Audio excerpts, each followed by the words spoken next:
ওনারা যেটা বারবার অভিযোগ করছেন যে এই যে অ্যাক্টে মমতা বলা ঠাকুর পারমিশন পান সেই একটাই ভুল, নতুন আইন অনুযায়ী ওনার পাওয়ার কথা না, ওনারা সেই লড়াইটা চালাবেন কিন্তু মেলা একসাথে করতে চান, এটাই ওই কমিটির সুখেন্দ্রবাবু বলে গেলেন। দেখুন, মতুয়া ধর্ম মহামেলা এখানে তো 40-50 লক্ষ লোক আসে, তার জন্য একটা উপযুক্ত পারমিশনের প্রয়োজন হয়, যার মধ্যে পড়ে লোকাল পঞ্চায়েতের একটা পারমিশন লাগে, থানা, এসডিও, ফায়ার, ইলেকট্রিসিটি, সমস্ত পারমিশনগুলো নেওয়া হয়। এইগুলো কিন্তু মমতা ঠাকুর সংঘাধিপতি, তার এন্ডে আমরা কিন্তু এইগুলো লাস্ট 10 বছর ধরে আমরা কিন্তু নিয়ে আসছি এবং মতুয়া ধর্ম মহামেলা আমরা কিন্তু সঠিকভাবে পরিচালনা করছি। তাদের কাছে কোনো কাগজপত্র কিচ্ছু নেই, শুধু মাত্র মুখের কথা ছাড়া, গায়ের জোর ছাড়া, হুমকি হামকা ছাড়া তাদের কাছে কিচ্ছু নেই। সেই জন্য আমরা আজকে আমাদের যে 3 তারিখে আমরা যে কাগজ সাবমিট করেছিলাম অ্যাপ্লিকেশন, জাস্টিস অমৃতা সিনহা বলছে যে এটা কনসিডার করার জন্য, যে দুপক্ষ ডেকে নিয়ে কার কী কাগজপত্র আছে এগুলো দেখে নিয়ে কনসিডার করার জন্য। তো আমরা জজ সাহেবকে স্যাটিসফাই করেছি, তারা কোনো কাগজ দেখাতে পারেনি, সেই জন্যে আমরা ভীষণভাবে আশাবাদী।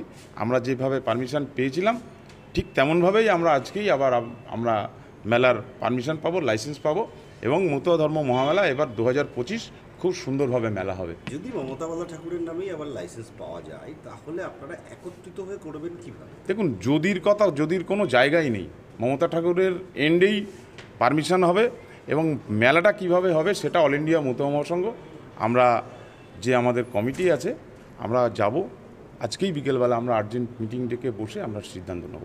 দুই কমিটিকে নিয়ে বৈঠক হবে, সেটা পরে আমাদের এন্ডে যে আমাদের কমিটি আছে আমরা আলোচনা করে যদি মনে করি যে না একসঙ্গে মিলে করা যেতে পারে বা তারা যদি সদিচ্ছা দেখায়, আমাদের সদিচ্ছা আছে 100%। আমাদের কোনো পার্সেন্টেজের ব্যাপার নেই, আমরা 50% হোক বা কম হোক বেশি হোক, আমাদের কাছে টাকাটা কোনো ফ্যাক্টর না। আমরা চাই যে সারা পৃথিবী থেকে যেখানে মতুয়ারা আসে সঠিকভাবে মেলাটা।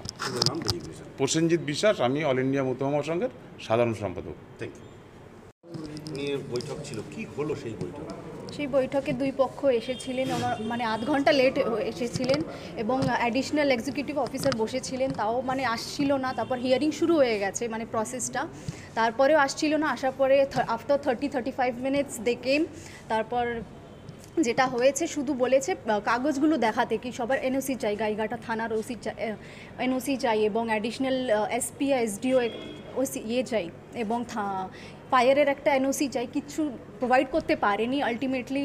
যত মা তো আছে সব 10 বছর থেকে 15 সাল থেকেই মাই করে যাচ্ছে এই মেলাটা, পুরো ডকুমেন্টস আছে মার পক্ষে, আমরা শো করেছি, এখন জাস্ট হাতে আমাদের লাইসেন্সটা আসবে। এক্ষেত্রে আপনারা এই বছরের মেলাটা কীভাবে পরিচালনা করবেন, মানে আলাদা করার পরিকল্পনা নাকি? লাইসেন্স আমার মায়ের নামে প্রতিবারই হয়, আমরা যতদূর জানি, আমি আগে থেকে বলেছি আমাদের দাদা, আমরা একই পরিবারের রক্ত, আমাদের এক, যতদূর হয় আমরা 50-50 করতে চাই। কোনো গণ্ডগোলের আগে যেটা হয়েছে তালা ভাঙাভাঙি, এবার যতদূর চেষ্টা আমরা করব কি মিলেমিশে যেন এটা হয়।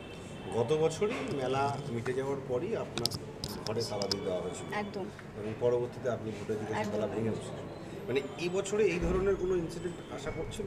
এবার তো করছি না, হয়তো হবে না, আশা করছি যতদূর হয় মীমাংসা দুই ভাই বোনে বা মা আমার শান্তনু দাদা সুব্রত দাদার সাথে মিলেমিশে মেলাটা করা হবে। প্রয়োজনে আপনি দাদাদের সাথে কথা বলবেন? অবভিয়াসলি করবো না কেন, হাজারুল আমি আগে থেকেও বলেছি, ইলেকশনের সময় বলেছি একই রক্ত আমরা, দাদা আমার, আমি আশীর্বাদ আমি চেয়েছি যখন ভোটে দাঁড়িয়েছি, তো এবারও আমি চাইবো কি মিলেমিশে যেন এটা হয়, মেলাতে যেন কোনো কেওয়াস না হয়। Thank you. তুমি একটু